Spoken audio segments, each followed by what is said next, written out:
Bu ölkədə hüquq adına heç nə qalmıyor. İstədiklərini eləyirlər. Artıq buranı cəngəlliyə çevirirlər. Və mən buradan İlham Əliyevə müraciət edirəm. Yetər artıq bu ölkəni cəngəllik qaydaları ilə idarə eləmək. Siyasətin öz qaydaları var. Siyasət qaydasız döyüş yeri deyil. Siyasət cəngəllik yer deyil. Siyasətdə yarış var. Siyasətdə seçki var, debat var. Ona görə də nə vaxta qədər öz rəqibinin qarşısına məhkəmələri çıxardacaqsan, polisi çıxardacaqsan, məhkəmə icraçılarını çıxardacaqsan. Mən siyasətlə məşğulam. Mən qaydasız döyüşlə məşğul deyiləm.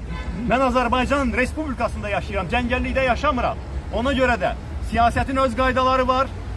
Artıq yetər ki, bu cəngəllik qaydalarından mənə qarşı istifadə olundu, xalq cəbhəsinə qarşı istifadə olundu. Əgər sən də siyasətlə məşğulsansa, bütün səlahiyyətlər əlindədir. Seçki yarad, yarışaq. Debat təşkil elə, debata çıxaq. Siyasi rəqabət aparaq.